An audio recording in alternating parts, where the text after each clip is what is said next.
much business to cover. So thank you to all the authority members for, I hope, reading all of the materials in advance and being ready to have a great productive meeting here today.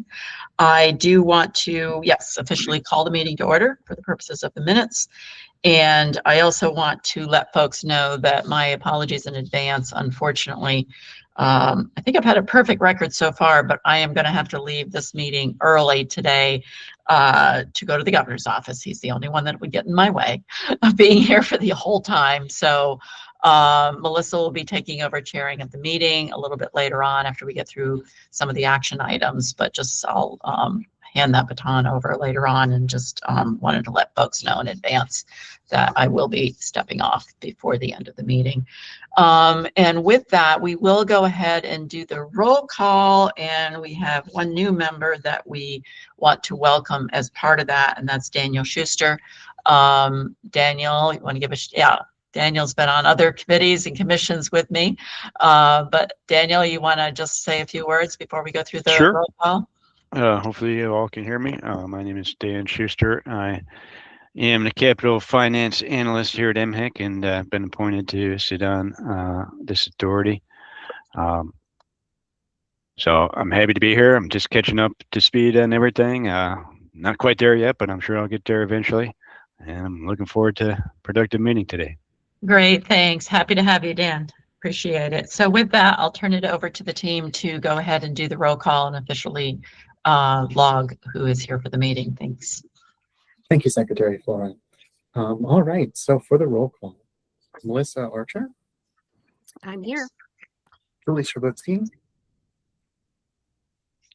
Luis Cardona. Hillary Bell. Dan Schuster. Here.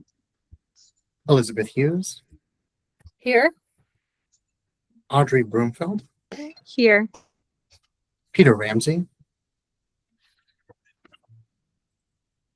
Pete Lesher. I'm present. Nathan Brown. Sandy Turner. I'm here. Luana Holland Moore. Here. Dennis Doster. Present. Nick Redding. Chief Donna Abbott. Here. Tara Clifford. And Jonathan Hughes. All right, and we do have quorum. Okay, wonderful. Well, welcome everyone. We still may have a few that join in before the call's out. A lot going on right now, I know. So welcome everyone to the meeting. The first action we actually have on our agenda is to go ahead and move into closed session, as we've been advised to do for a discussion topic. And so, Adam, I think you're on the call. Any procedure we need to follow to go into that closed session officially for the record? Is it Adam? Is he on? You might be on mute. Yeah. On mute. Do you want me to handle? Do you want me to answer this? Yeah, go ahead. Oh, Rian, you're here. Go ahead, Rian. You go ahead. Okay. So first step would to ask for a vote to close the meeting under the grounds of as required by General Provision Article Section 3305 B7 to consult with counsel to obtain legal advice. So Secretary, you would ask for a motion. Okay, thanks, Rian. Make sure we get all of the right language in there. So I'd like to take a motion to go into closed session. So moved. And that's Elizabeth, second. I'll second. Melissa, we'll record you a second. All in favor? Anyone opposed? All in favor, yeah. Anyone opposed? Anyone abstaining? No hands up. So by consent, we will go into closed session. And for those of you that are attending, stay tuned. We're going to do this and then we'll be right back out as soon as we have this discussion to deal with the rest of the items on the agenda. And Ariane, how are we going to work this for people that have just joined? in terms of, Yeah, so we're gonna do this with a breakout room. We've already Okay. preset the breakout room with authority members, and Martha and Andrew are gonna stay in the main session. So Oh, if any good. authority members join late, they can direct them to the breakout room. And then when that session closes, everyone that's in the breakout room just clicks the button that says leave, and you will automatically go back into the main session. So hopefully technology will do what it's supposed to. sounds great. So let's go for it and get this done and make sure we get this under control, underway. Go ahead. Whoever's pushing the buttons, go for it. Okay. Martha, do you want to go ahead and send us? Sure. 1 second, please. And a note for administrative staff, when we come back from the breakout room, we should double check if we have to start recording again. Okay. Feel like I'm being transported into space. Okay, let's hope I transport well. Everyone should see a join a breakout room. All the authority members should see join a breakout room notice on your screen. Just click join. I'm not seeing it. I don't see it either. I don't see it. Nope. Yeah, I see breakout Give me rooms a are in session. At the Gotcha. top, I see that, but there's Just no join hold button. for horses, Martha's saying, I think. Here it comes. Just give me one additional moment. Our presets naturally did not stick. Right. I Okay. am now throwing you all into the room together. All right, let's give it a try now. Join. Yep, we got it. Thanks for your patience.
Okay, I think we're all back.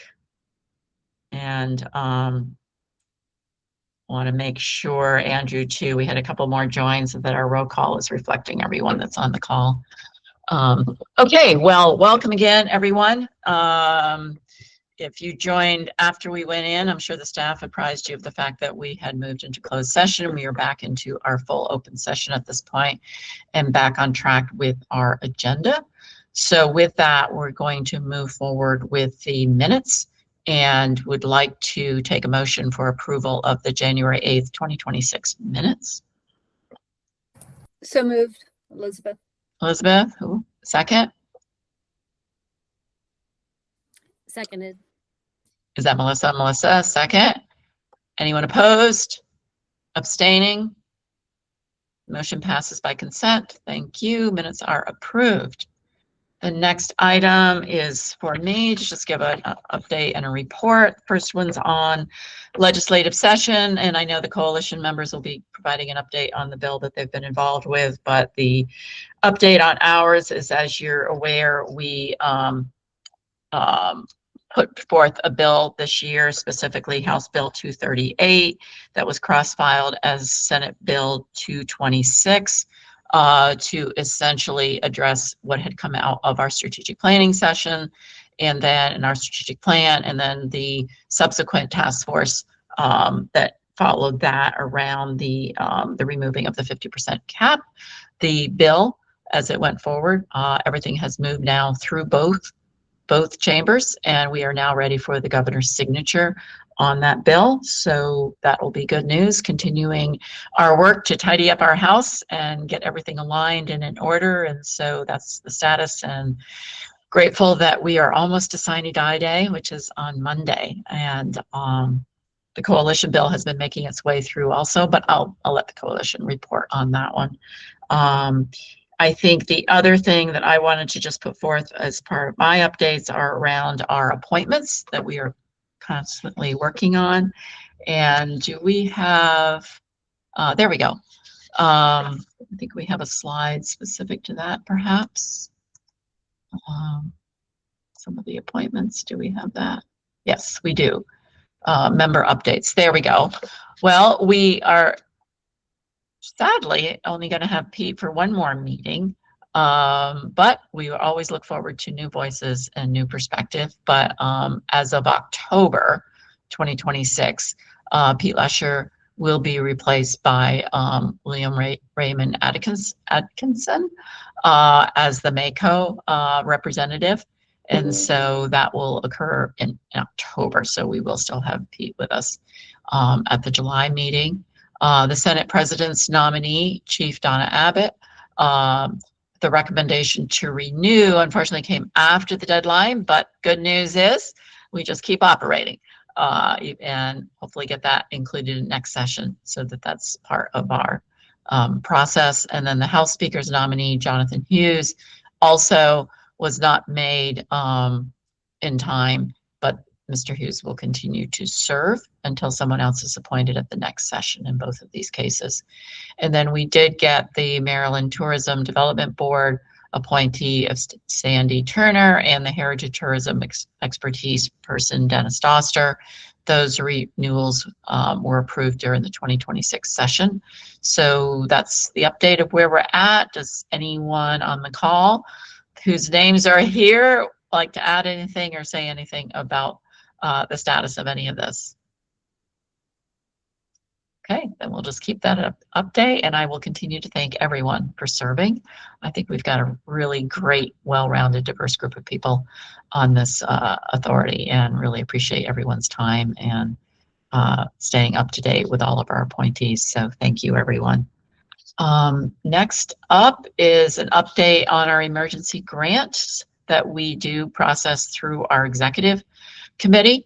And so we did process one during the last, since January, and that one is specific to the historic Annapolis. As you can see here, it was to complete an exterior staircase that needed to be done in a fairly short order. I'll ask Ariane or anyone that was involved in that discussion, anything that you may want to add in addition to what's already included here in this written update? No, I think that's a very concise summary. They were very appreciative is what I will add. Okay, then I would encourage everyone to go visit them. When do we think the work will be done, Ariane? I believe the next 2 months, if not sooner. They're really trying, the emergency was to get it done before they are in full swing with their spring and summer programming. So Okay, great. Well, I'm sure some of you are already visiting that particular location, so we'll get to see that hopefully soon in the next few months. So thank you all. Thanks to the executive committee for moving that along. I will say we did flag an executive committee to the need to really revisit our emergency grant procedures, guidelines, criteria to perhaps tighten that up a bit in terms of what these are really intended for. And I think that that's something we'll be circling back to in coming sessions. So just wanted to make that note. Next item is related to our MBE policy that was adopted back in 2014. As you can see here, the recommendation for this resolution is to rescind Merited Heritage Area MBE policy. This is the policy that relates to requiring a grantee or loan borrower to comply with the authority's Minority Business Enterprise Program, having determined that the application of those provisions would be contrary to the purposes of the Act that it references, which is to support Maryland's system of recognized heritage areas and certified heritage areas in a manner that is consistent with applicable regulatory, statutory, and constitutional requirements. And this relates specifically to grantees and loan borrowers specifically, and how that policy has been put in place to date. I would like to ask for a motion on this to see if we can get it on the floor and then open for any final discussion. I'll move resolution R200. It's Elizabeth Hughes. Thanks, Elizabeth. Would anyone like to second that? I'll second it. Thank you, Ms. Holland. And let me open it for any discussion before I call for a vote. Okay, Dan? Given the nature of this, I'm not comfortable voting on it today, and I would like to make a motion to table it till the next meeting. Okay, thank you, Dan. Since we have a motion on the floor right now, we'll take action on that first and seconded motion and see where that goes. And then if needed, we can take another motion. Thank you. Any other discussion before I ask or call the vote? Okay, then I would like to, and please keep your hands up in terms of each part of this so that the staff can record the votes in this particular instance. So would all in favor, please raise your hand, either if your camera's on physically or through your hand up on our Google Meet here, please raise your hand. I'm sorry, are we voting on a motion to approve this? We're item or voting on table it? this resolution. I can't take a new motion, Dan, until we move okay. on the current motion that's on the floor. So we And have to take this one first and see where it lands. our preference is for virtual hands. If everybody is able, that makes our counting a little easier. Yes, so if you're in favor of the motion as written that has been first and seconded, please raise your hand virtually if it is all possible. I think that's everyone. So if the staff would just let me know when you have everyone accounted for, then I will go to the next aspect, which would be those opposed after we get these hands down. Okay, we have all of the item in favor. Secretary Fleur, are you voting? Usually I vote as a tiebreaker. Okay. I think that's probably the best course right now. Okay. Okay. So we have everybody that was in favor. Please put your hands down virtually. Now I'm going to ask for everyone virtually to raise your hand for anyone that is opposed. We have Daniel. Okay, got you. We have one opposed. No, I was opposed. Tara, Okay. your arrows? Tara, you're opposed. Okay. And Ms. Holland, you're opposed. Okay. So we've got 3 opposed is my count. Is that right? Any questions about that? Okay. Anyone abstaining? No. Okay. So what do we have for a count and the status of this motion? We have 7 yeses and 3 nos, no abstentions. Is my count. Martha, did you do anything different? That's right. And so the motion passes? Correct? Is that correct? Correct. Based on quorums Yes. and everything? Yes. Okay. So the motion passes. Thank you, everyone. And I think as it relates to this policy, understand some of the opposition, and certainly in Dan's case, first meeting. And I think we're all doing our best to navigate this space. So thank you all for that. We're going to move to the next item, which is a vote on the non-cap grant funds for fiscal year 27. And this is related to the distribution of up to $300,000 to the Maryland Historic Trust to be awarded as non-capital historic preservation grants. And basically we have a blank there. Ariane, would you like to go ahead and explain why we have a blank here? Yes, so in statute, in the actual natural resource statute where our appropriation comes from, it indicates that there is an up to amount, and it's up to 300,000 that can be applied to the MHT non-cap. So it is up to the authority to decide if how much of that up to amount. Historically, it has always been the full 300,000, but it is up to the discretion of the authority, and that's why the blank is there. So I would be memo, if there was a memo that was sent out giving context and history on the program, and Elizabeth, if she wanted to, could probably speak to more detail on it as well. So let's go ahead and see if we have a motion for filling in the blank with 300,000. If I have a motion in a second, then we'll open for discussion and prior to taking a vote. So would anyone like to make that motion?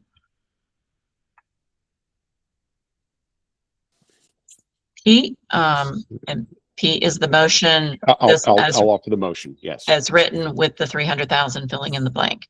correct. Okay, great. Thank you. A second on that? Second from Sandy. Second from Sandy. Okay, open it up for any further discussion or before we call for the vote. I know there was a lot in your material, so are we good? No discussion, no hands up. Okay, then I am going to ask for the vote. Once again, let's make sure we get that recorded. If we could virtually put up your hand if you're in favor of this resolution with the blank being filled in by the 300,000. And if the staff would just let me know when you have everyone accounted for.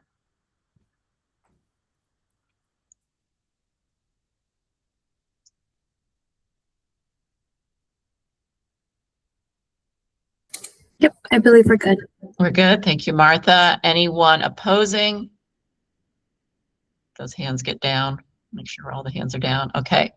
We have, oops, okay. I don't see any hands up on my screen. Are there any hands up opposing? Okay. Anyone abstaining? Elizabeth Hughes is abstaining. Okay. Motion passes and the blank will be filled in with the 300,000. Thank you all very much for that one. Okay, next up. Since you all, if I may, Secretary Flora, since you all decided to distribute the full 300,000, we do not need to vote on our 400. This was just the funds that were not distributed out of the 300,000. Gotcha. Okay. Okay, so next item then is to vote to approve our Heritage Area Management Entity Action Plans. And so first of all, I just really want to give a shout out to the Heritage Areas for getting your action plans all in. A lot of work. We have them all. And we've all had them in time enough to be able to review all of those. And I know the work that goes into those types of applications and getting those in through the process. And we basically, know that there's a lot there. We fully recognize that our authority staff are the closest to this program and what's going on the ground. Not that we all don't do our best, but I am going to essentially, this first one is to delegate the review of the action plans submitted by the Heritage Area Management entities to the MHAA program staff, who will make recommendations to the authority for approval and improvement as needed. So right now, this is typically done by the full authority, and it was brought up in our executive committee meeting that we felt that in terms of the actual review, we would like the recommendation and the full reviews and knowledge to come from the staff, and that would come to us, and then we would still have to act as an authority on that recommendation, but we, in order to do that, have to delegate this authority as per our current bylaws and rules. And so would anyone like to make a motion for this delegation of the review, not the approval, the review and recommendation? Tara, I see your hand up as making that first. Anyone like to make a second? Second by Luana. Second by Luana, thank you. And then I would like to see hands up if you're in favor of this motion. Keep those up for a moment so the staff can record them and let me know when we have that recorded.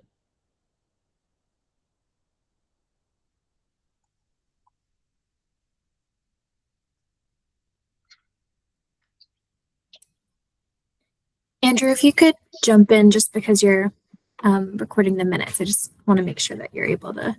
Yep, I am. You're good. Thank you.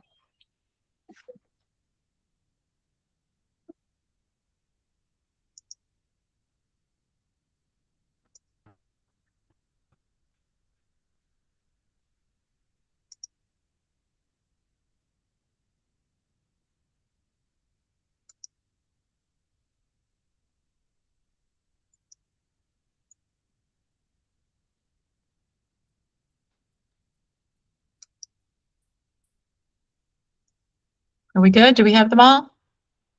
Yes, we do. Okay, anyone opposed? Hands all down, okay. Back up if anyone opposes. Not seeing any.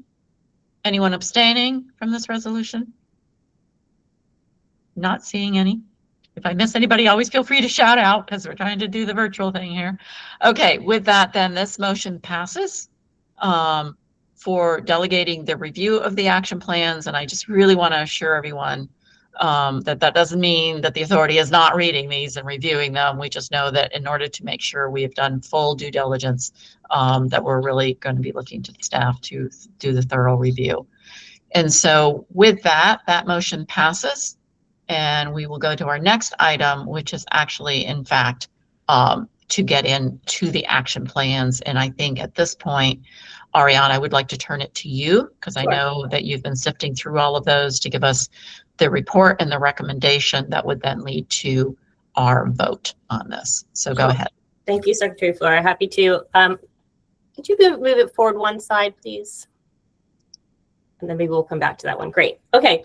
I wanted to just give a little overview and reiterate what Secretary Flora said. A very big thank you to the Heritage Area directors and their boards for getting these action plans done a full year earlier than we had anticipated. And the reason for that is because we are going to be putting the new cooperative agreements into place this year. And these action plans are the first and the most important step in completing those cooperative agreements. They will be attached to those and they will be setting those timeframes. So this was a big lift during an already busy year. So we are very grateful that we could get it done. We received action plans from all 13 heritage areas, and they were completed in good order. They are on a staggered schedule. So some of the timeframes are 3 years, some are 4, some are 5, and some are 6. And the reason behind that is because we are eventually trying to get to a 4-year cycle and have things set up so that the authority only has to review 3 or 4 a year.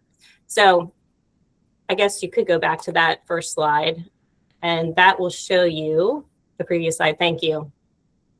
The staggered schedule. So blue is the action plans that you are hopefully approving today with their 3, 4, 5, 6 year schedules. And then green, it will be the next set of action plan cycles that will go into effect as early as fiscal year 30. And then everybody will be on a 4-year cycle, but the end dates will be staggered, allowing the review of the action plans by the authority to be staggered. So just wanted to let you know what that looks like. And now, thank you. You can go back to the other slide. Great, thanks. So the management grant requests that are going to be coming in the next couple of months from the heritage areas must reference the activities that are outlined in the action plans. It's another reason why we wanted to get these in place. The action plan template was revised this year to reflect the new desired results and the core areas of focus that were approved in the strategic plan. So each heritage area was asked to outline objectives and actions that support the same 3 goals. And those 3 goals centered around our core areas of focus: tourism, community enhancement, and sustainability. For each action, the heritage areas were asked to identify if that action was management, marketing, or mini grant activity, along with telling us what the deliverables, the duration, and the partners would be. Durations were defined by fiscal years, so they can match up the fiscal year of the action with their management grant fiscal year request. And the action plans were also approved by each of the local heritage area management entities boards. So you all know that seeing these, that the local heritage area boards are in agreement with what's been presented. There was only one heritage area that still has a pending approval from a board, and that's just because the meeting isn't taking place until the 14th, but the preliminary draft was approved and we don't anticipate any issues with that. So I am recommending all of the action plans for approval. I did have 2 suggestions for the authority to consider. One is for heritage areas that already have an approved DEIA statement, that we ask them to go ahead and include those in the action plans. Just to be clear, we are not asking heritage areas, or I'm not suggesting that they create one. If they already have an approved DEIA statement, they could go ahead and add that to their action plan. That would support the DEI statement that's in our own strategic plan and help uphold that principle.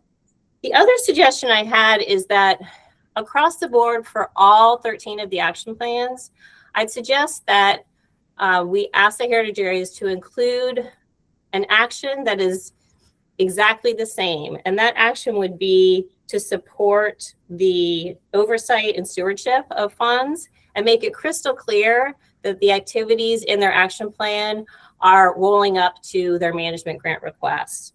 And you can see the language at the bottom of this slide that I am suggesting all of the heritage areas add to all of their action plans. And I'll read it to you just to make sure everyone's hearing it. Continue to effectively oversee the operations of the state certified heritage area, including the thoughtful, equitable, and transparent management and reporting of any funds, including those awarded by MHAA. So this language would tie the stewardship principle that's in our strategic plan across the board, and it would provide a blanket statement that connects their work to their management grant requests. So those are my 2 recommendations, and overall suggesting approval of all of the action plans. Okay, great. Thanks, Ariane. So I'd like to open it up to the authority members to for any questions you may have, any comments you may have regarding the action plans. And in particular, if you have any concerns or questions about these 2 additional suggestions, but if there's anything else you'd like to offer about the action plans before we ask for a motion and address any questions about it now. Okay, not seeing any. Okay, so at this point, what we would be doing is asking for a motion to approve all 13 action plans. I do have one question. Is there any condition by which anybody needs to abstain, in which case I may have to pull those out and vote on them separately? Not that I am aware of. We should not have any authority members that are serving on the boards of these heritage areas. Okay. Just wanted- If anyone is in a volunteer capacity, That's different. That's not a Yeah. decision-making capacity Yeah. necessarily. So I think we're okay. I just wanted to check on that first. Okay, so what we'd be doing is asking for a motion to approve the 13 action plans as submitted and with the recommendation from staff specific to the earlier slide. If you can go back to that earlier slide, the motion would include those 2 additional recommendations from the staff. Would anyone like to make that motion? Tara, thank you. Is there another hand up? I'm trying to find hands. Is there anyone that wants to make a second? Pete, thank you. Okay, first and seconded. All in favor of that motion? Keep your hands up, please, virtually. Staff, let me know when you're done counting. All right, we're good. You're good? Okay. Anyone oppose? Whoops, the hands are down. Okay, let me get the hands down. Okay. Sure we don't miss somebody. Okay, all hands down. Okay, anyone opposed to the motion? I'm seeing Dan has a hand up and Tara has a hand up. Is that just not down? Thank you. Okay, no opposed. I'm seeing anyone abstaining. Okay, motion passes. Thank you all very much. And if you did not get to read in entirety or in depth as you wanted to, you have them all. This is very important that we, and then of course, the best thing is getting out there and seeing the heritage areas and hearing the updates because that brings it to life. So thank you all to both the area directors and board members for submitting those and to everyone for taking the time to review. So with this, we have another action we're going to move forward on, which is to vote to approve a summer intern for 2026. So you can see the motion there. We would be approving up to $5,000 for the purpose of hiring an intern for the summer for the Heritage Areas program to create an interactive online digital story map. I'm really excited about this project. Personally, I know, and it takes this kind of extra help to get these kinds of things done. And the funding for the position would be provided by prior year unspent operating funds in the Maryland Heritage Areas Financing Fund. So that's why we are coming to you with a request to approve that use of those funds in that manner for this project. And so I would like to ask for a motion to approve this one. I see first by Tara, second by Sandy. If everyone would raise your hand if you are in favor of the motion, please, so we can record it once again.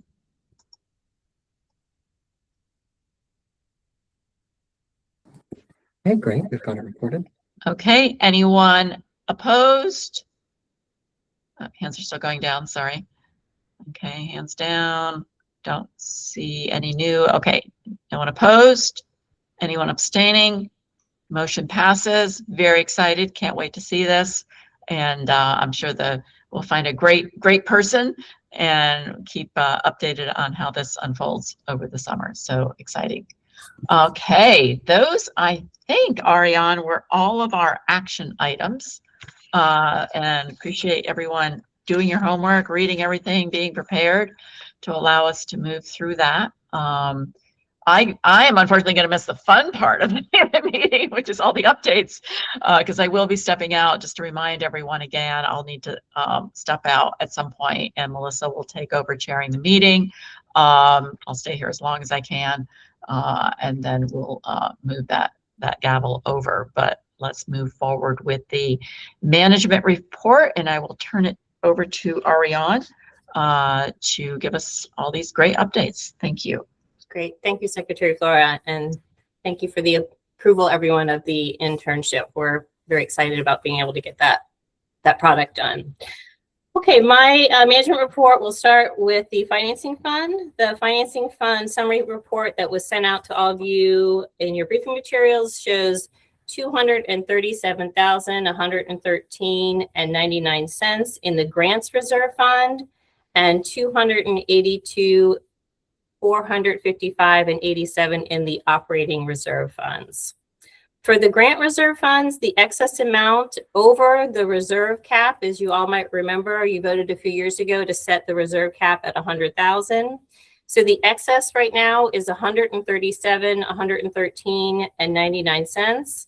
We are in the process of applying that excess to the next 4 grants on the fiscal year 26 reserve list. We have identified them. We have confirmed with the grantees that they are in a position to accept those funds. We're just moving through the process with our grants and finance office. The reason for the excess is we had a higher than usual number of grants that closed under budget. So we are able to move those funds over to the next set of applicants on our reserve list. Any questions about the financing fund? Okay. Great. Administrative updates. For the fiscal year 25 annual report, it was published back in February. We sent a link to everyone. We hope you received it.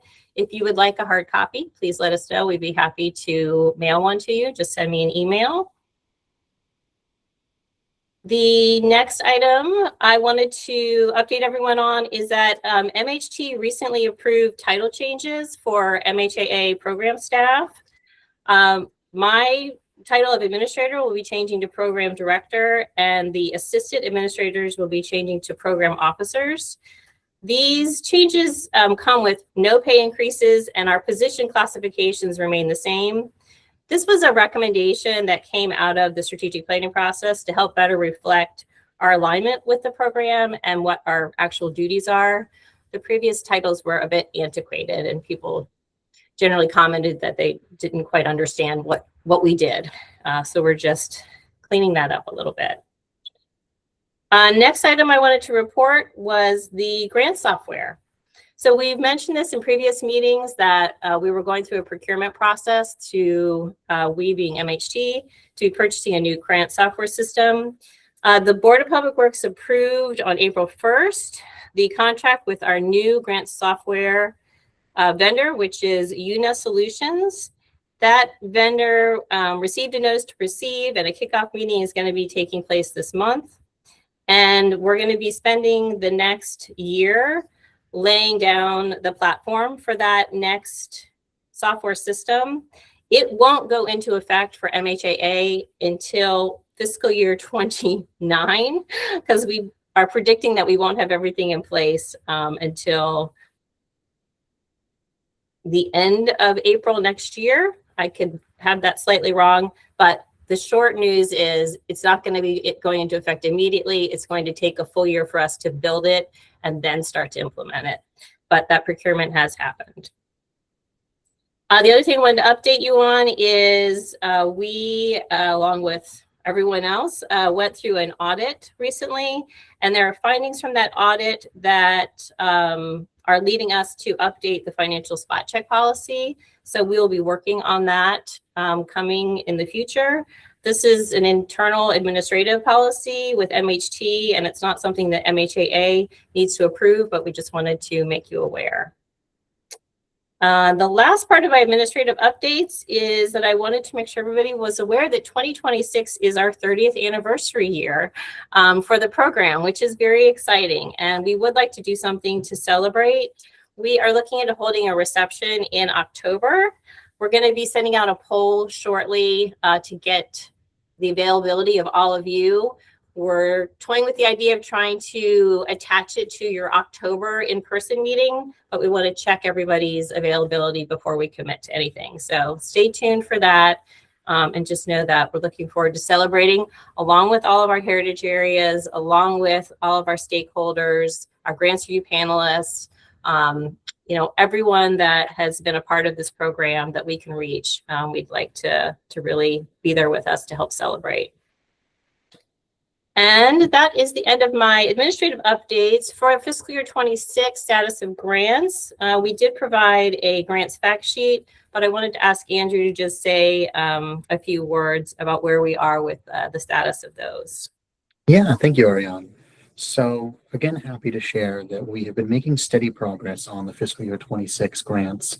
Out of 94 grants, we currently have 91 active grants, 2 that are in progress, and I'm thrilled to share that we actually have 1 project that has already concluded. So 1 project's already out there, accessible to the public, which is really exciting. The other thing that I'll touch on is just in regards to the reserve grants. Just want to share that we have 4 grants that we'll be looking at, 3 of which will be receiving full funding and 1 will be receiving partial funding, but I'm really excited to be able to use those additional funds to help work our way down the reserve list, which is again that list that you all approved back in the July meeting. So really thrilled to be able to highlight a handful more projects. It's going to be a tight timeline to get those fully done and ready before the end of the fiscal year, but we're confident we'll be able to get there. So yeah. Thank you, Andrew. All right, so turning to fiscal year 27, we launched the fiscal year 27 grant round on December 19th, 2025. We received the project applications on March 31st. We received 155 of those. And the management grant applications, of which we're rolling out a new format for the heritage areas this year, those will be due on May 18th. Of the 155 project grants, so that's our capital and non-capital, we had over $7.7 million in asks. So always more than we have to award, but we're happy to see such a high demand. It continues to justify the need for our program. A couple of other updates that I wanted to provide. We added 7 new members to the grants review panel. As you all are aware, there's a separate grants review panel that reads the project applications. It's part of our administrative review process at the state level. We're now up to 40 members in that grants review panel, which is very nice because it means that each panelist only has to read about 20 applications, so a very manageable workload. We organize that grants review panel into 8 small groups so that they can have conversation and meet with heritage area directors and really kind of get the most robust review experience possible. The other thing I wanted to report is that a new chair to the grants review panel was elected. Kim Rice, who's been serving as a member of the grants review panel for the last couple of years, was elected in, and we're very happy to have her serving as our new chair. Kim comes to this work with a strong museum background. She was the chair of the George Washington University's Museum Studies program and a consultant before that, and has really enjoyed her work on the panel, and I think will be a very good fit. The other thing I wanted to report for fiscal year 27 is we implemented a new policy with our deadline where applicants could only have 1 deadline for submitting their application. And I know that might sound strange because you may or may not have been aware that in the past, we had a deadline that was a soft deadline. Applicants were allowed to reopen their applications and then submit again, which caused a lot of confusion. It also meant that we couldn't guarantee that the applications that local reviewers were looking at and state panelists were looking at were exactly the same. So this year we went to 1 fixed deadline, and another big thanks to the heritage area directors, because it meant that they had to adjust the way they were giving their feedback up to that application deadline to applicants.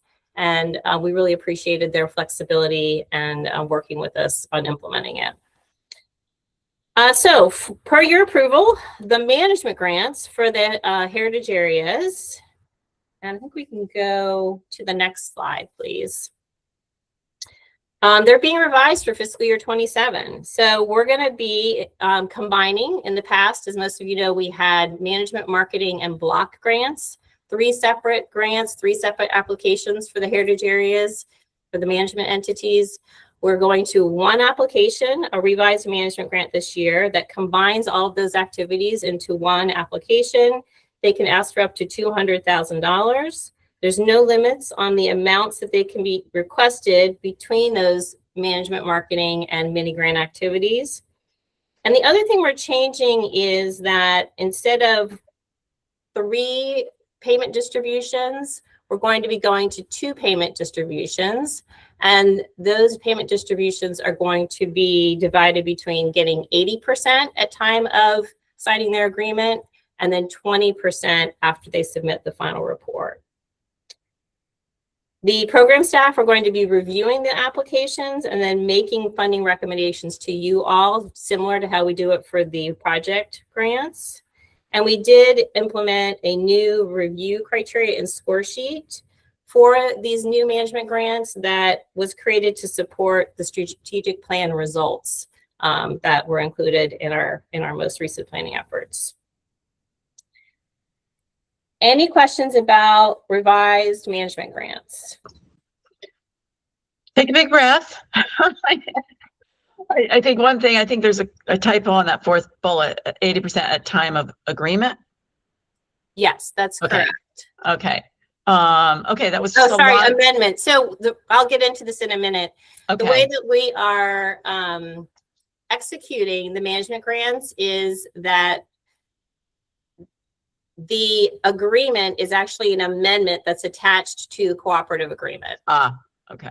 So yes. Okay. Yeah, you've got Thank more on you. that later. Yeah. Okay. Okay, that was a lot of information. Does any authority members have any questions, comments about what we all just got updated on? Okay, and obviously you all have all the documentation for the preparation for the meeting. Okay, well then let's just keep moving forward then, so we have ample time for everything else that we have yet to do. So, Yes. I know it's a lot. This is a heavy amount of information about management grants and cooperative agreements, but this is the first year we're rolling these out. So I wanted to make sure everyone feels informed and give the opportunity to ask questions. The next slide will show, with the transition to the cooperative agreement, we just wanted to reinforce how these are going to be helping to reduce the requirements for the heritage areas and really streamline things. So this chart might be a little hard to read, but just to kind of give an overview, by moving away from 3 applications to 1, we're reducing the number of applications that the heritage areas have to complete. That also will result in a reduced number of reports. Instead of having to do 3 reports for 3 applications, or 5 reports for 3 applications, they'll only be required to do 2. The number of grant agreements that they'll need to sign instead of 3 will be 1. And the number of action plans remains the same. We no longer do work plans. That was something that was done previously. We've transitioned the new action plans to cover that information. And then we are going from the 3 payments to the 2 payments, as I said previously. And I think the rest I already went over, but just wanted to reassure and reinforce that, you know, we are doing this to help streamline how we are funding our heritage area management entities, but still have our accountability pieces in place. yeah, and Ariana, I just want to, first of all, you know, thank everybody involved. I mean, this is a win-win, I think, all the way around. And this is a lot of some of the things that have flowed out of the strategic planning process and comments and discussions and whatnot towards getting to this place that we're at now. So excited to see this move forward, and I think should benefit everyone involved. And so thanks for moving that along, and appreciate it. And I like this little chart. It does give us a little bit of a sense of how things are shifting. Very helpful. Thank you. Okay. A little bit more, just as I said, I want to make sure everybody understands. Next slide, thank you. Cooperative agreements are going into effect, as I said, this fiscal year 27. We provided an overview of the cooperative agreements to the heritage areas at their coalition meeting on March 12th. They were given 2 weeks to review and comment. We received comments from 1 heritage area, but nothing that we feel warrants any changes to what we're putting forward. The purpose of the cooperative agreements is to have a contract between MHAA and the Heritage Area Management entities that do two primary things. One, it defines the partnership responsibilities. This was a big item that came up in our strategic planning process.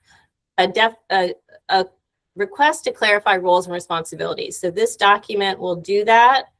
The responsibilities that are outlined in the cooperative agreement are coming directly out of our strategic plan. It's one of our pages that we worked through during that process.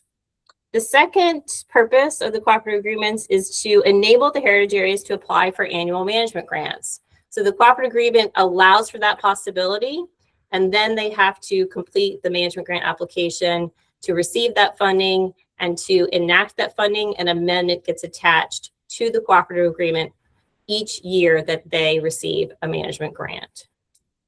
The time periods of the new cooperative agreements are active for the same period as their action plans, which is why it was so important to get those approved today. Thank you. As you know, they are on a staggered schedule. And the cooperative agreements and the action plans will need to be renewed at the end of their terms. So as I mentioned, the action plan is going to be attached to the cooperative agreement. And our goal is to have those cooperative agreements signed by the end of this month before the management grant applications are due May 18th. A couple of other things on the next slide that I wanted to point out. Let me pause there for a minute in case there's any questions. Okay. Other key components of the cooperative agreement, they define the work that's being done to achieve the mutual desired results, which are the results that are stated in our strategic plan. They articulate the responsibilities of the management entity and the program staff. Again, this is based on strategic planning work. And then the last year of the action plan, the heritage areas are being asked to submit a summary report to you all, MHAA, so that you can conduct an evaluation. And that summary report is going to be a combination of all of the final reports that they submitted against each management grant that they were awarded. So there'll be 3 attachments to the cooperative agreements. One will be the usual terms and conditions. The second will be the amendment to approve the management grants, and that could result in multiple Exhibit Bs for each year that they receive a management grant. And then Exhibit C will be their action plan itself. And then the last slide that I will show you, if you're still with me, is just a workflow of how all 3 of these things are aligning: the action plans, the cooperative agreements, and the management grant process. So step 1 is completing the action plans. The heritage areas submitted those on March 23rd. Step 2 is, and you all approved them today. Step 2 is signing the cooperative agreements by the end of April. Step 3 is the heritage areas submitting their management grant applications on May 18th. Step 4, program staff review those management grant applications. We make recommendations to you all, the authority. You vote to approve those on July 9th, step 5. And then we go into the process of executing the management grant through the amendment to the cooperative agreement and getting those first payments out to the heritage area management entities. And then they'll be required to do a mid-project report and a final report. And then we'll repeat the process for each annual management grant that they request and are approved for. This is the most information you will receive on cooperative agreements. This was a lot. It was a lot. But because of the changes that are being made and just ensuring that when we do have those agreements in front of us, or the grants in front of us at the July meeting, that everybody's sort of up to speed now with the changes, where we're at, what the process looks like. So hopefully that's always clear to everyone. And as we take a pause here for a moment, any questions on these changes? It should all seem somewhat familiar because it does reflect a lot of what we discussed over the past year. This is simply starting to move forward on implementation. So, Tara, go ahead. No, no proposed changes, but I wanted to say a shout out to Ariane and the authority staff. This looks great. I love it. So systematic, and it's helpful for us to know. And the heritage areas, they have their marching orders. Thank you. Thanks, Tara. Appreciate that. And I will add, they have also been very helpful in this process. We had a lot of opportunity to meet with them and get feedback when we revised the application, when we talked about just the logistics of how we would process these things. So I feel it's been a conversation. I hope they do too. And their input is always helpful, and I think gets us to a good mutually agreeable place. And Secretary Flora, to add on to what you were just saying, the next slide, if you want me to just keep rolling and do it. Well, I'm going to, the next slide, I believe, is the strategic highlights, correct? Yes. Okay. Would you like me to do that, or would you like to? Well, no, actually what I'd like to do is thank everybody, because I am going to turn the gavel over. I think this is a good point at which for me to officially turn it over to Melissa to chair the rest of the meeting as our vice chair. And I might listen in for a little bit more, but it's a good break point for me to make that transition and, you know, just thank everybody again. And I'm sure that I have all the materials catching up, so I will have to go see the governor. So anyways, Melissa, you good to go? Yep. Okay, it's all yours. Thanks, everyone. Bye-bye. Safe travels. Thanks, Secretary Flora. So next on the agenda is the strategic plan highlights. And I'm not going to read each of these. You all received a document that summarized these. It looked a little different. It was one Excel sheet that had 3 columns. We wanted to just provide you with regular updates on the progress that we're making against the strategic plan.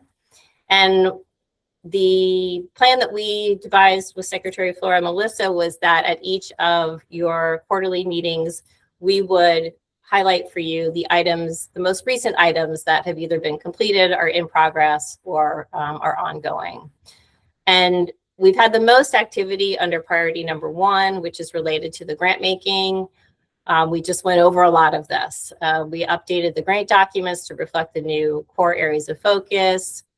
We also, this was a statewide initiative that we benefited from, but also staff at MHT and MHA put a lot of work into this, particularly within our own unit.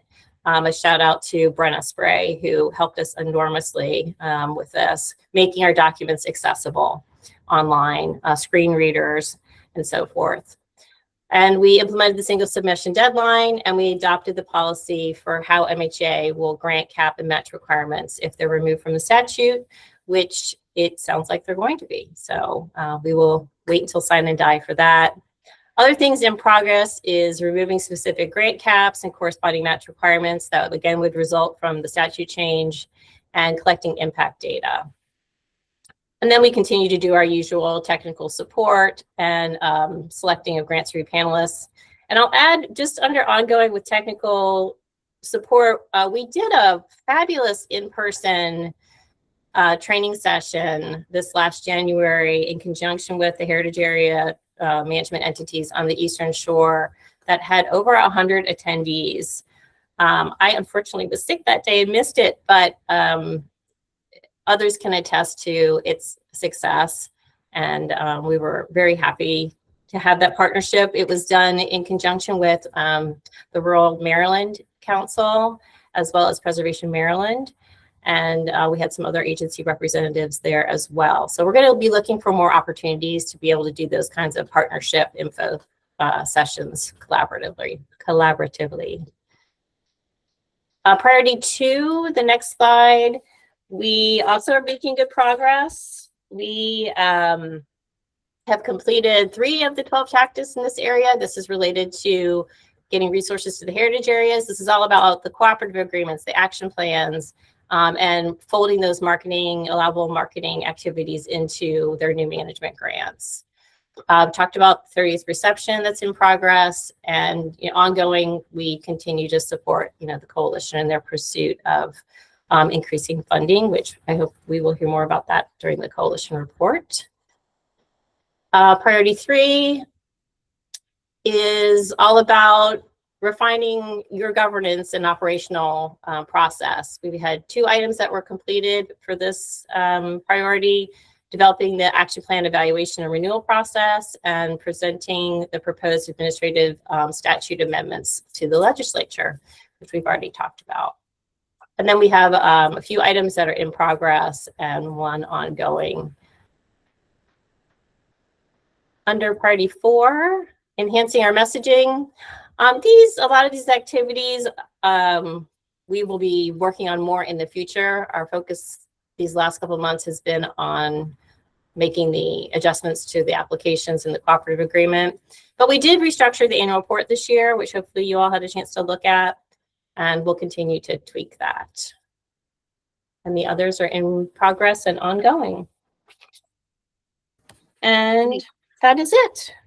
Ariane, I just wanted to commend you and your staff for making such great progress.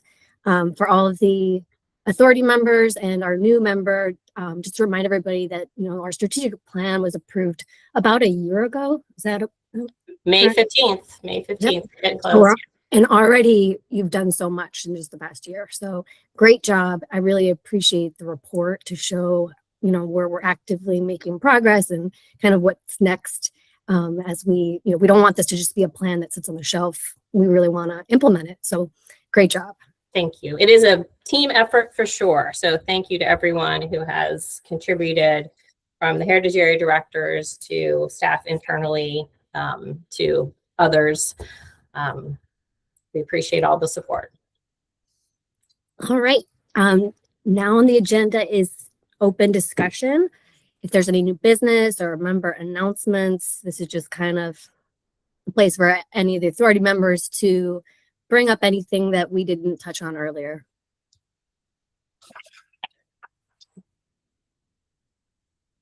And anything? Just raise your hand, or we can skip to the next item then, which I think is the public comments. Is that right? Yes, we combined discussion, announcements, and new business into one. Okay. And then, if nobody has any of those, then you can move on to public comment. Yeah. Okay, great. So public comment, I don't know that anybody. Oh, Elizabeth. That was operator error on my part. Sorry. I did see that MHT put out a press release about a roadshow that's going to be taking place in May. So I saw that. I guess I'll give an announcement. I think last year I distributed and let everybody know about DHCD State Revitalization Program. Our application will be opening this spring. I don't have an exact date yet, but as soon as that's announced, I'll be sure to send it out. I know that several of the heritage areas have taken advantage of our capital grants. So we want to make sure that no one misses out on that. And then for the public comment, we have Bridget. And anyone else that would like to, I'm sorry, if I could just jump in, Melissa, for logistics. Anyone else that would like to speak during public comment, if you could go ahead and let us know, then we'll provide you with an invite to open your mic. Thank you, Ariane. That's what I was going to ask. How could people contribute via public comment? Thank you.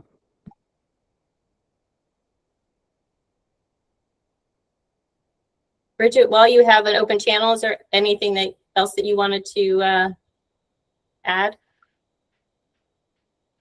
For our Heritage Area Coalition report, if that's okay. Let's give public comment. Melissa, do you want to give public comment a few more minutes? I'm not seeing any hands. Yep, just last chance. Any other new business announcements, public comment? If I'm missing anyone. All right, let's move on. I'm not seeing any. Martha, Andrew, are you seeing anyone? Nope. Okay. And sorry, of course, I would be happy to. I just wanted to make it make sense for everyone, in the rhythm of the meeting. Yep. Yep, thanks. All right, so the coalition report. Bridget, or will you be talking about the coalition report, or is that Lucy? Yep. We're gonna let Lucille go first and then I'll chime in. Perfect.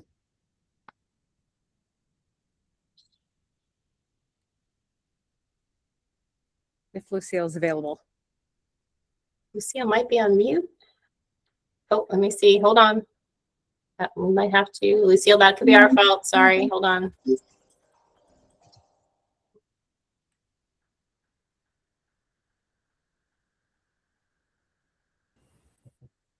Yeah, that was no way to chime in. Yeah. And that was a quick question when you said if anyone else from the public they could let you know. How do they let you know, Ariane? You hit the 3 buttons on the right. Bridget, you did it. How did you do it? You did the 3 buttons on the right and requested.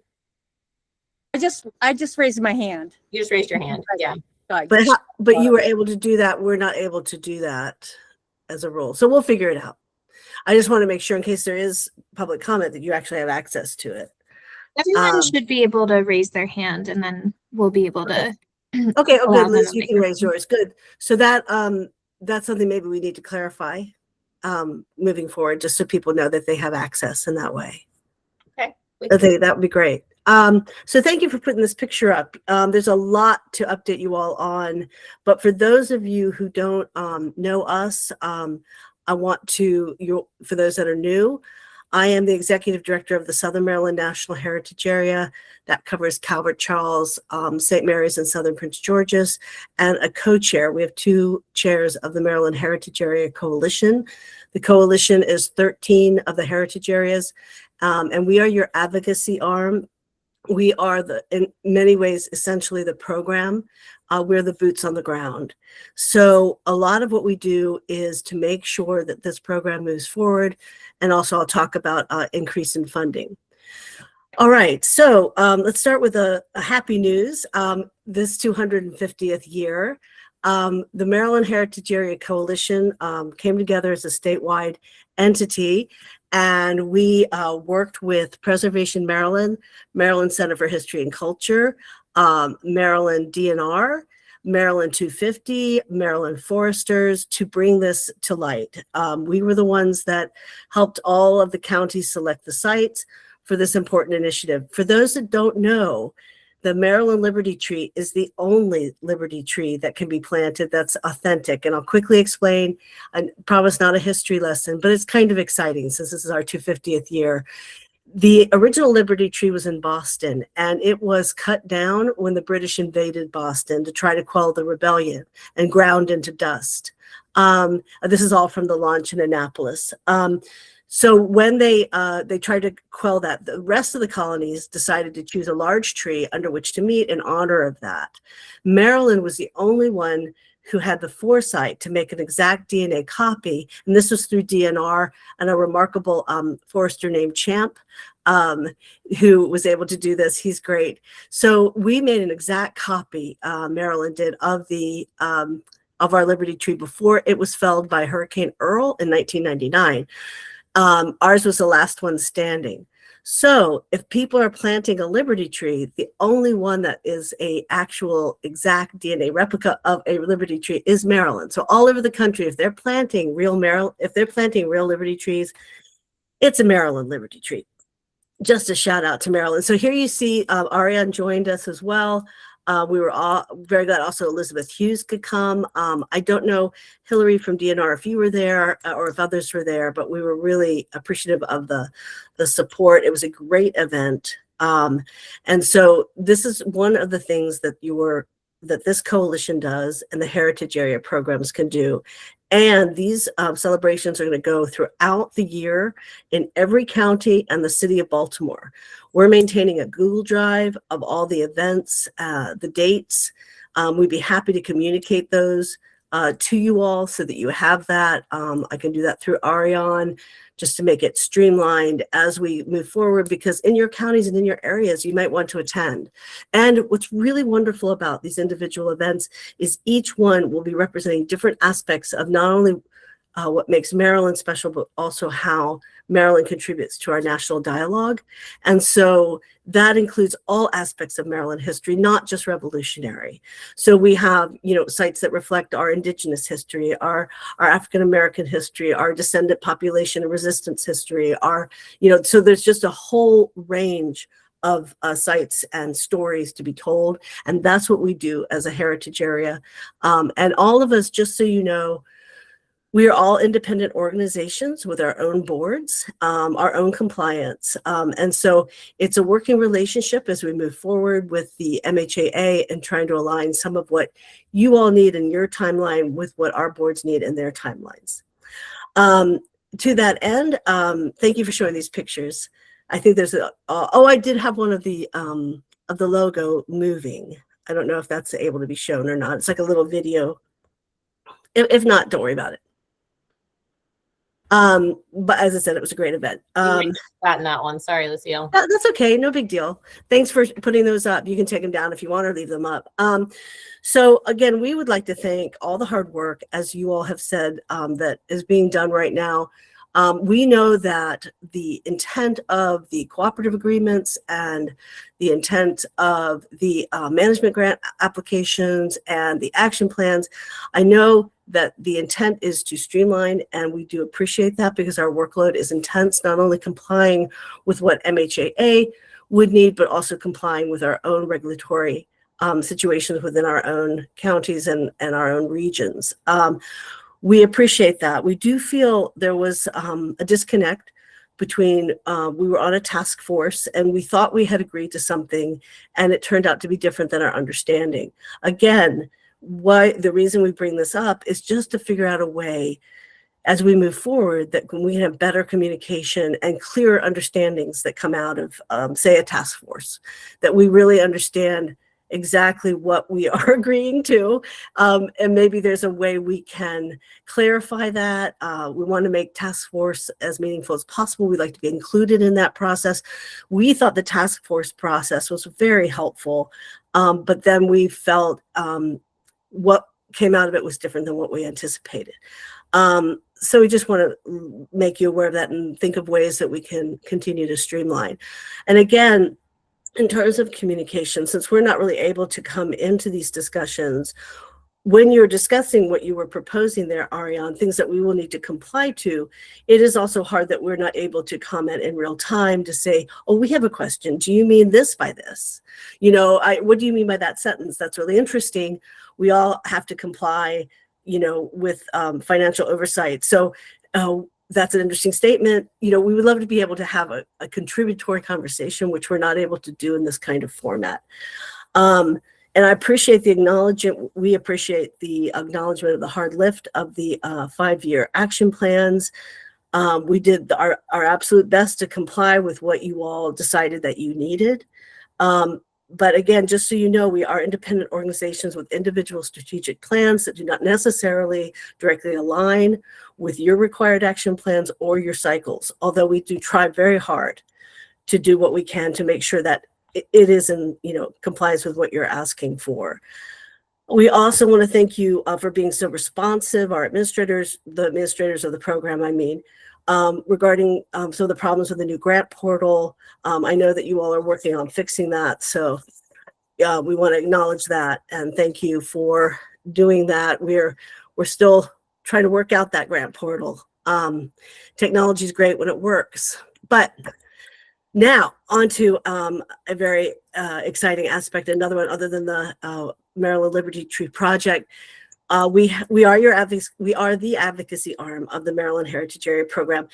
It was in 2016, I think it was 16, that we were able to advocate for a doubling of the funds from 3 to 6 million. Again, a lift the cap initiative because of the demand to this program. And because we have, as a coalition, a good deal of legislative acumen, we're able to move that process through the legislative world.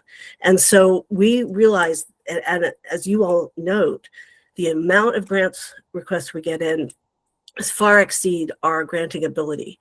And we put this legislation in last year. I know that there were some issues I believe that planning had with that legislation. But it was passed unanimously except for one vote. He's always a no for everybody.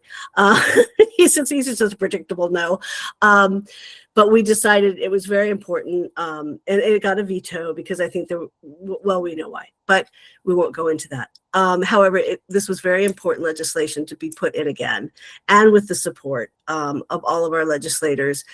I would like to say that our Senate bill is moving very well, and it's important to note that a third of the Senate has signed on to our legislation. I don't mean just voting for it. It's gotten total positive votes, but 15 senators signed on, include some major heavy hitters in our world, because they believe in what the Heritage Area Program can do. They really respect the work that we do. And they really want us to have the option in the future to have additional funding. Again, this is not a mandate. We have a statutory cap at 6 million. This is asking for a removal of that cap and up to 12 million. We are, as a Heritage Area Program, technically under the office of the governor. It's complicated, and maybe there's a flow chart Ariane can show to you at some point, but we are under the office of the governor. Planning has some management, MHT has some management with the grants and all of that, but we're directly tied to the governor's office. So it would be his request anyway, and it would be you all to ask for that request. And we are funded through Program Open Space. I sit on the Partners of Open Space Steering Committee. Program Open Space is where we are funded, and we are not part of the general fund. We feel strongly that Program Open Space needs protecting. It's an amazing, amazing program. We're part of that program. We're a dedicated byline. We're able to enhance the work that program does by being the face of that program in many regards. And we're careful about any ask that we would request. So as the transfer tax, as it goes up, we, and the partners know this as well, all the people that are part of the open space program, they understand we will be asking you all to request more funding. And that could be as early as next year. It would just depend. And so that is a discussion we would like to have with the authority. We also want you all to know that we incorporated an amendment requested by the Department of Planning to allow MHT to retain the $300K that they currently utilize from the Maryland Heritage Area funding. That $300,000 was supposed to be a one-time ask a number of years ago, so we didn't at the time go against that request. And of course, we want to be good partners to MHT. It is concerning that it comes from the Maryland Heritage Area funding, and so we continue to have concerns about that. But in order to be a good partner, we allowed that amendment to go forward, as well as some word changes in our legislation so that it would comply with the Department of Planning's legislation, that there would be no disconnect. And we did all of this in order to build good partnerships. So just want you all to know we're here to answer any questions about that. Bridget and I, representing the other heritage areas, we're a group of peers. So we're essentially 13 CEOs. We just happen to be the 2 CEOs that you all get to talk to during these meetings as directors, but we are here to support any questions they have and to answer any of yours. And if not, I will move on to Bridget. Yep. I just have a question. Lucille, do you have the next hearing date for your bill? Yeah, today past second reader. I think it's this Saturday for the third reader, or at the latest, it would be Monday. What is it, Bridget? No, I'm sorry. Perhaps even today. Oh yeah, it could be. Yeah, it could be. That's Later true. today, because now they're doing 2 sessions per day since we're getting That's right. tiny die. Not interrupt. Yeah. So. And we've had tremendous reception at both hearings, both the Senate and the House bill received a wonderful reception from our legislators. Also, we had people from all over the state, parts of our heritage area, travel for hours to come just to stand and be recognized as supporters. It's a wonderful way to really highlight this program and the work that we do. And I've never been in a Senate Budget and Taxation Committee meeting where everyone was bubbling over with joy. Yeah. For this program, including the chair, who signed on. signed on to the bill and was like, vote, yes, yes, sign on, and 15 senators. There are only 47 senators. That's a third. In there, and they probably probably we didn't get more because there hasn't been opportunity for more, but I'm telling you, it was such a joyous occasion and time, and every single senator was so grateful for the folks around the room and on the virtuals, et cetera. Which And for the work we do, they couldn't have been more complimentary. yeah. So Just which passing it to you, Bridget. Yep. So I was going to say, so I'm entering my 20th year of service for the Heritage Areas program. And as much as I want a circle clap or some snaps, I can't because I am surrounded by legends. I have 12 other Heritage Area directors and their staff that are doing all of this work that makes this magic happen behind the scenes. And we did an informal poll, and collectively, those of us just serving right now, not those that have been, that have served and have gone to do other things, we have 250 years collectively of current experience with heritage areas. 250. How coincidental is that? 250th.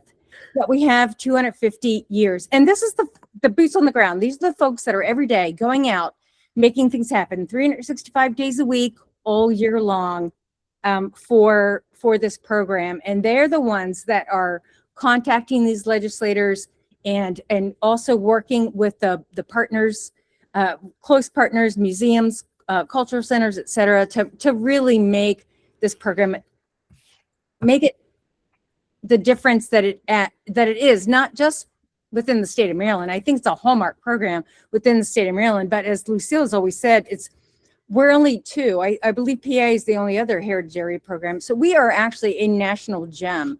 And I can attest to that just personally in my heritage area as the recognition we get from federal and national partners that want to work alongside us to do work. So circle claps and snaps for all the heritage areas and the directors and all the staff that are making this program possible. And I believe what Lucille was alluding to when she said next year, we mean July. Yes. It's our fiscal year. So we're like, this is the meeting before our July meeting, which is our next year. So just saying that we want the appropriation to be made in, I believe planning does it in August/September. And we are, this is incredibly important to us to get that moving and take advantage of the momentum, especially as we're changing potentially with elections, et cetera, to really get this, continue this process. Thank you, Bridget, for that clarification. I meant fiscal year. Yeah. No, and I know you did. And we all know that, most of us working in this realm. But also, I wanted to say, like, communication. I want to continue to encourage communication with MHA staff and the authority.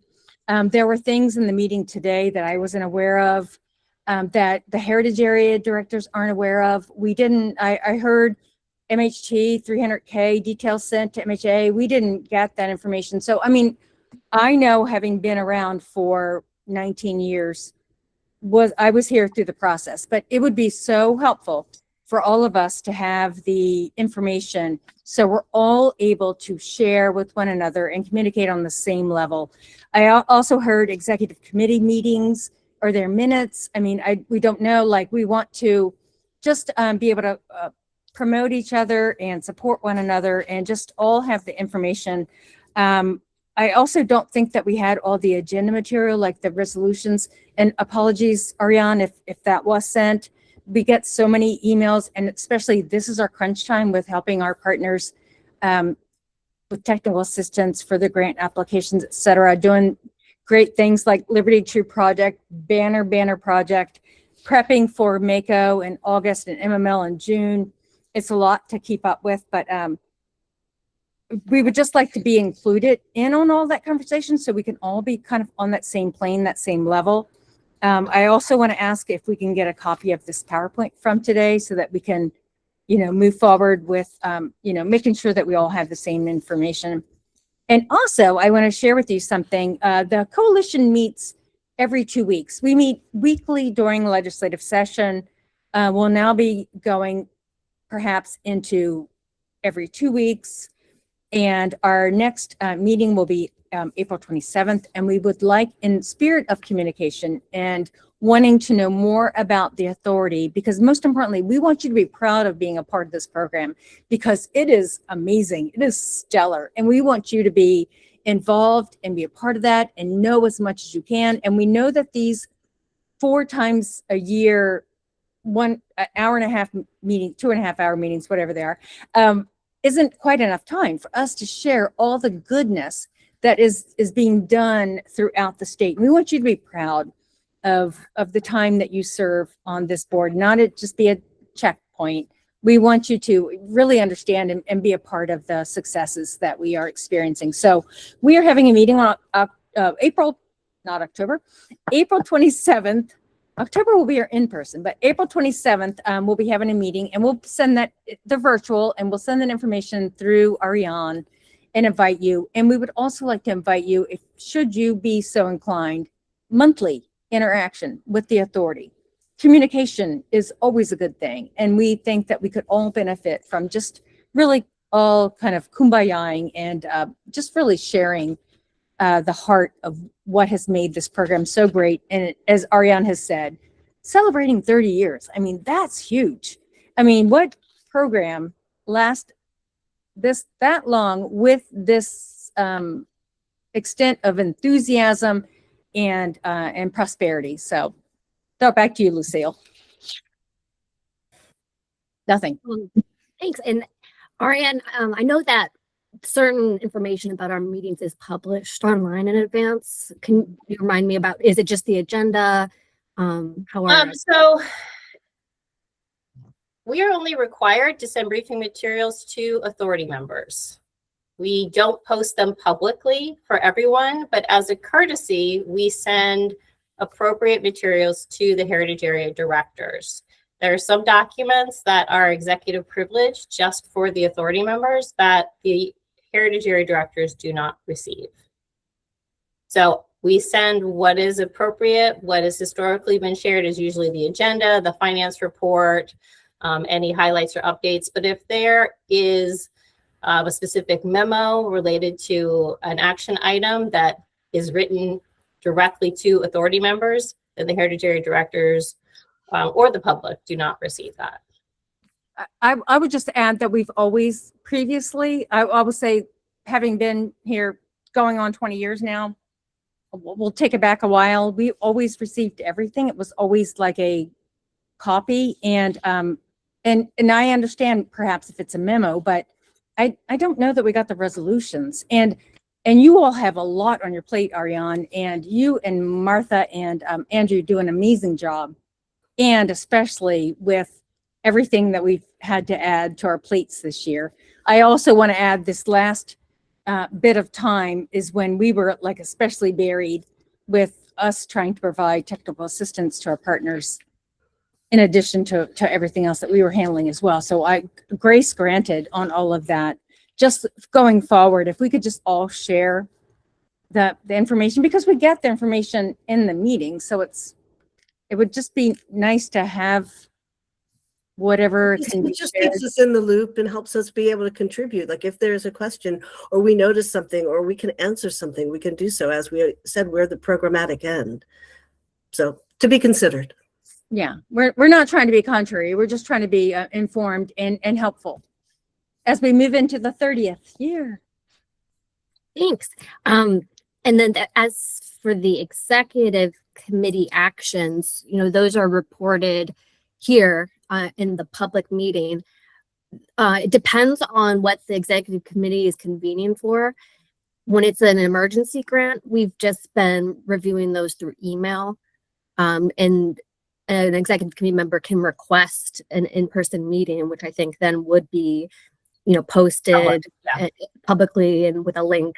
But our emergency grant reviews have just not been that controversial. So sometimes there's follow-up questions, but those votes take place through email, and then it's reported. The public discourse about what was voted on occurs here at these meetings. So no, that's wonderful. We do post the minutes of any executive committee meeting that does take place. Yeah, we haven't had that many. We did have a few when we were reviewing the strategic plan and the And implementation plan. Yeah, and I think we are a few behind on getting those up with the website transfer. But yeah, the reference that Secretary Flora made today to the emergency grant was an email situation, So, not a public meeting. yeah, and you don't have to necessarily answer this, but I'm just curious how that information gets shared with the authority members. In these meetings today. So they don't know. The bylaws state that the executive committee can make decisions about emergency grants outside of normal meeting times. They just have to report it to the full authority at the next meeting. And that is what transpired today.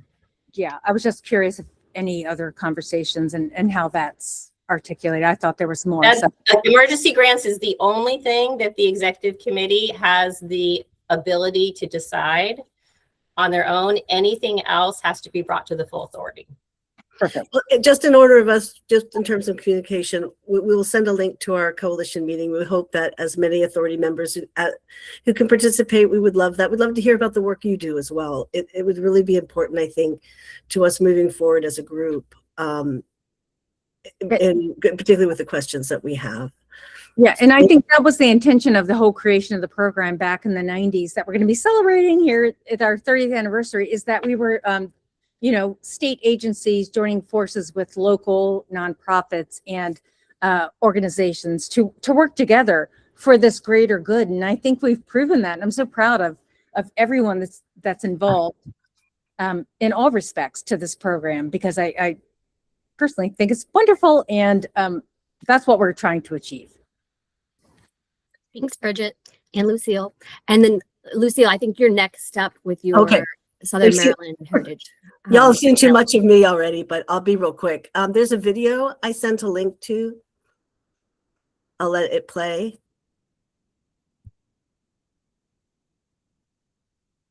And as we get ready for America's 250th birthday in July, we're also taking you outside of downtown for unique and interesting ways to celebrate the milestone and look back at our full history.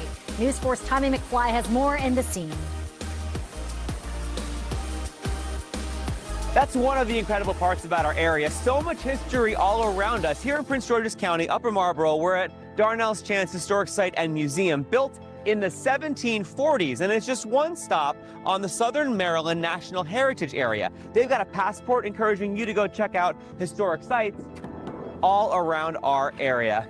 Lucille, how we doing? We're doing great. Welcome. Come on in. Thanks for having me. My first time at Darnell's Chance. What are we standing in the middle of right now? You know, this is a home before the Revolution, so it's a chance to really see what was happening before the Revolution, particularly from a woman's perspective. For me, as a woman, it's really interesting to kind of see how they lived and worked. Now, there's two layers of womanhood, right? So you have women laboring that were enslaved, and you have those that were very privileged. The work of enslaved women at Darnell's Chance was very arduous. Dr. Karen Cook Bell is a history professor at Bowie State University. Cooking in 18th century kitchens required a great deal of skill and grit. Slavery in the mid-Atlantic and the North depended on enslaved women not for their ability to reproduce, but for their skill in domestic work. And cooking and cleaning and caring for young children was the primary work that women did at Darnell's Chance. Dr. Cook Bell will be presenting more of her work on Thursday, March 12th in a virtual lecture put on by PG Parks. Enslaved women and their remarkable fight for freedom in revolutionary America is free to attend online.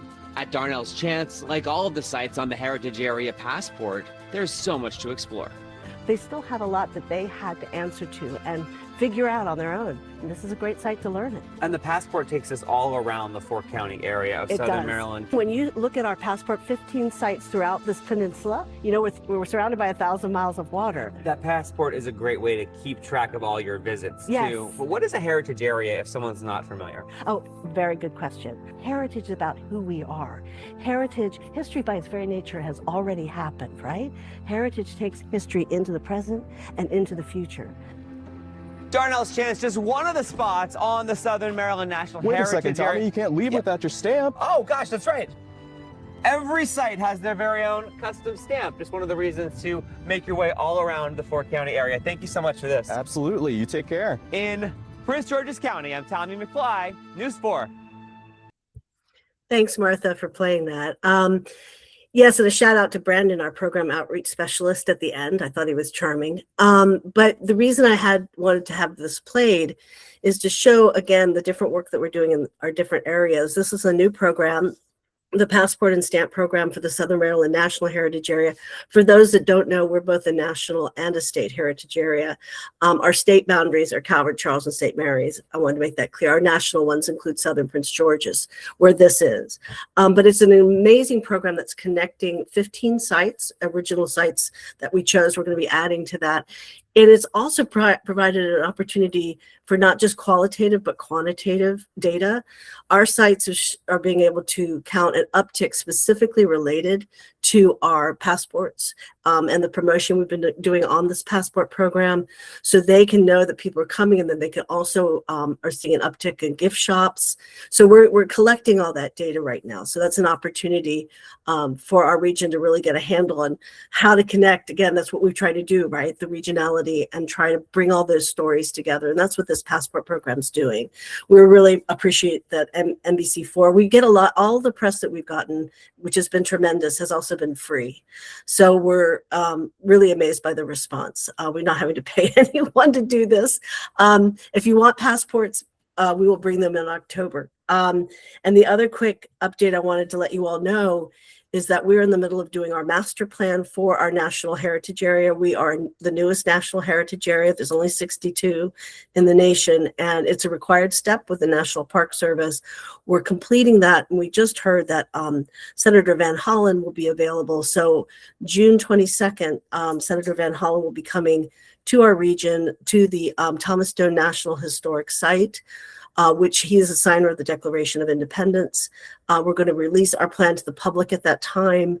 He will be our keynote. We'll also be having a Maryland Liberty Tree project planting and celebration at that time too. So it'll be an overall 250th event. We'll give you updated information as we get it in terms of timing, but we'd love anyone who would like to come and explore. Most people have never been to the Thomas Stone National Historic Site. It has the distinction of being the least visited National Historic Site in America. So yay, right? So we're trying to help with that. We've signed a historic agreement with the Department of Interior and the National Park Service, where they'll be providing us office space, room in their gift shop, etc. And we're going to help them have expanded hours.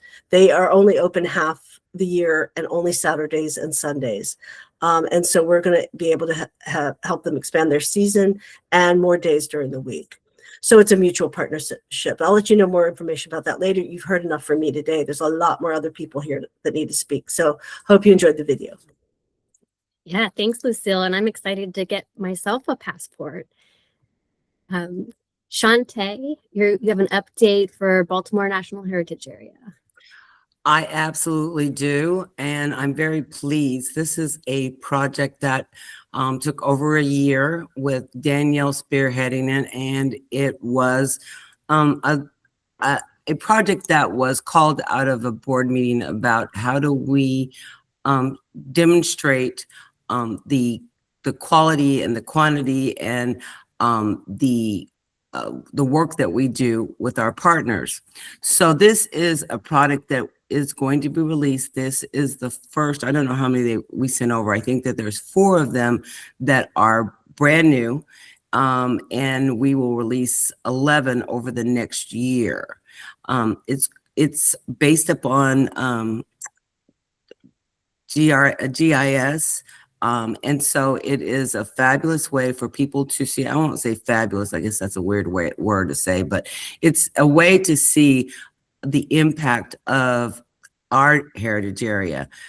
As a dense urban heritage area, we don't have a huge park, but we do make great impact with our partners. So I'm going to stop talking and let you look at the video. And I don't know how, I hope this is a short one, but go ahead. Hi, my name is Betty Bland Thomas. I'm the president of Historic Sharp Leaden Hall Community. I am so excited to be able to share with you the dynamic history of this community. It dates back to the early 1700s. It was the area here in South Baltimore that had the largest population of free Afro-Americans. When I say 1700s, you know, the Maryland state was a slave state. And so blacks were not free unless they had their papers. And fortunately in this section, because of the collaboration of other groups, Quakers, Lutherans, other religious groups, as well as persons that did not support slavery, there was a group, a collaboration, and a partnership to help free more Afro-Americans. Churches and schools were actually the result of this type of collaboration. So this history is rich, but unfortunately it's not well known. We were very fortunate to receive two funding in 2022 and 2023 from the Baltimore National Heritage Area to help fund our Heritage Festival. The Heritage Festival started out as a community association thought of what can we do to draw more people to come out and have fun. We're part of a national heritage area trail, and that's most important for us because we know that Baltimore's communities are very connected, and there's a lot of history that's not just focused on one spot. But we could also learn about the history in other areas. And one of the things that we will continue to do is also see that connection. And Baltimore National Heritage Area has been very helpful in our planning as we do our walking tours, but also connecting with the surrounding communities that have their history also incorporated. Some of their current history, you know, as well as their past history. So it continues to be a continuum of education and learning and fun. The Baltimore National Heritage Area's funding for our walking tour had a great impact on our community. It allowed us as residents with this interest to do research and then to work with other groups to help collaborate some of that information. We worked directly with their staff. We also worked with Baltimore Heritage, which was very helpful. And we also worked with some of the church members. They gave us some additional history about their building and some of the activities that the church had participated in during the times of slavery. So the walking tour gave us an opportunity to walk with people, share about these historic buildings that are still left, and to ask people just walking by, I said, what are y'all doing? Well, we're on a walking tour. You're welcome to join us. Without that walking tour, we may not have taken a look of what is around our neighborhood as of today. These stadiums, this light rail was not built in the 1700s, but it is here now. And we also want the world to know, and so is our community still, and how we can still benefit from that traffic and inform those visitors that are attending these entertainment areas, the richness, you know, of our community.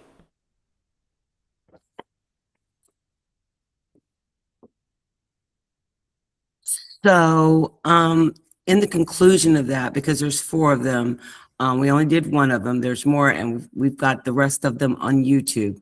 But in conclusion to that, I would like to tell everyone there's 2 things that we are celebrating, and I want to share that, and I want other people to share that, that it's not known. And as we approach the 250th anniversary and commemoration of this country, 2 women I would like to stand on. I want to make sure that people are talking about them and telling other people, especially people that visit Baltimore. One is Mary Pickersgill.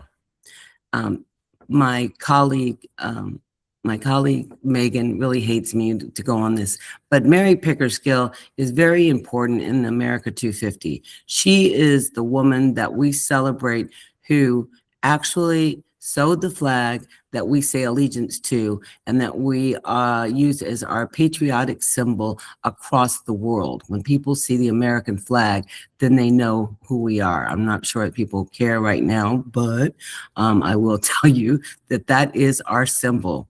And so we need to raise Mary Pickersgill because she is a Baltimorean icon. The second one, based upon this particular video, is Frances Ellen Watkins Harper. So many people raise Harriet Tubman, and I'm not saying Harriet Tubman does not deserve to be raised and respected, and also Frederick Douglass. But if you go back and you look at the history of Frances Ellen Watkins Harper, she stands shoulder to shoulder with those two people as a abolitionist, as an educator, and a woman's suffrage. In a time when it was not expected. She was also the first Black woman to be published, to publish a book of poems. So she should also get recognition for the state of Maryland, as well as Baltimore and the Sharp-Leadenhall community. So thank you so much for your time, and go to YouTube, to our YouTube channel, and see the other story maps that have been prepared, and will tell you much more about who we are and how important our grants are to the greater good of Maryland's history. Thank you for your time. Thanks, Shantae. And was Sarah gonna give an update or? No, no, actually Sarah requested to be moved to the July meeting. So Amber's next, yeah. Okay. Amber?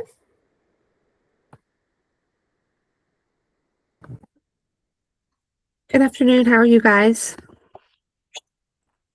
Good. Hi, Amber. Hello.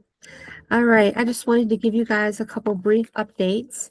The first one I have is we got a kiosk with our supplemental grant money, and we actually got a mobile kiosk to go with it.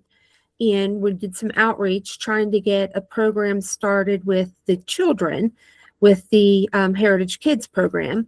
So I took it and went to a classroom and got some kids involved with the Heritage area. And then the bottom left, there's a Heritage area table that we have that right now has information on it about the Heritage area, as well as some art essays, an art project and an essay project for America's 250th that we have going on. You can go to the next slide. This is our experience passes. If you go to visitdeepcreek.com, you can choose from these experience passes that we have. The first one we have is the Winter Wonderland. We have the Barn Quilt Tour. We have the Garrett County Big Trees Tour, and then the Java Journey. The Barn Quilts Tour is in, it takes you around the county. There are some that are being taken down right now to be refurbished. Those have been removed from the tour, and they'll be back up after they get repaired. Just the elements have gotten to them with the winter that we have and the sun. But they take you along our county byways and the heritage areas highlighted on that tour. The Winter Wonderland takes you same with the byways. You'll be able to tour the area and highlight some of the buildings and stops along the way that we have. The Big Tree Tour highlights some of the, it's hand in hand with our DNR, and it highlights some of the bigger historical trees that we have in our area. And then the Java Journey, that one is with our groups actually, but who doesn't love stopping and trying the coffee around the town? You can go to the next slide. This one is what we're planning. We have a committee going on with the county government. It highlights the essay contest for all kids in the county, not just the public schools, but we have the private schools and the Christian schools. We also have a national road drawing contest that's going on. And we're having a huge birthday bash for the 250th. That's going to be at the Garrett County Fairgrounds on July 18th from noon until 10 p.m. Admission is going to be by donation only. We have lots of bands lined up. We have a drone show lined up. We're going to have a lot of vendors. There's going to be a kids zone. So it's going to be a lot of fun, a lot of food, and it's going to be pretty cheap for family activities. And we can go to the next one. This one is the Maryland Liberty Tree Project. You guys are probably already familiar with that, so I won't go into detail, but we are planting our Liberty Tree at the Castleman River Bridge State Park on Wednesday, April 22nd, 2026 at 10 a.m. The Castleman River Bridge is the oldest stone arch bridge that we had at its time of construction. It was the longest spanned one, and that is located in Grantsville, Maryland, which is in Garrett County. You can go to the next one. We were partnered with the Garrett County Art Council. We did a Winter Fest where we took the mini kiosks downtown, happened to be on Valentine's Day. We set up our Heritage area table. We raffled off a basket, handed out literature on the Heritage area, both the kids program and the Heritage area that we have. We released our new pamphlets that we've got done. We gave out our Heritage area magazines, answered any questions, and let them interact with the kiosk that we had. And I believe the next one is the last one.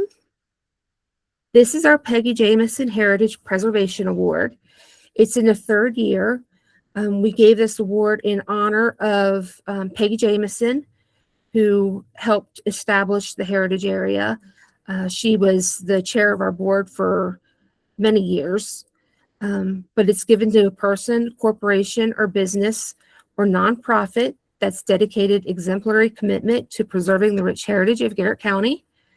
And we just recently selected the third winner. That one is confidential until we do our chamber dinner on June 4th. And I think that is about it for our Heritage area. If anybody has any questions or... Thanks, Amber. All right. Thank you, guys. All right. Well, we got through a very busy agenda a little bit early. But yeah, thanks for sticking with us. For those who could stay around till the end, we covered a lot of information, a lot of great updates from the Heritage areas. I think we need a motion to adjourn. Anyone want to make that motion? So moved. Elizabeth? A second? I'll second.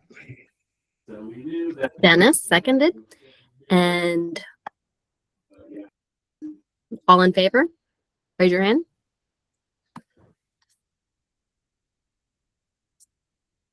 All right. I think we have consent to adjourn. You should probably ask if anyone's opposed. Does anyone opposed? Just for the record. I don't know. I think I saw some people had to drop off, so Okay. I don't think we have My our goodness. original count of authority members. We'll make it unanimous. Great. All right. Thanks, everyone. Thank you, everybody. Happy spring. Bye.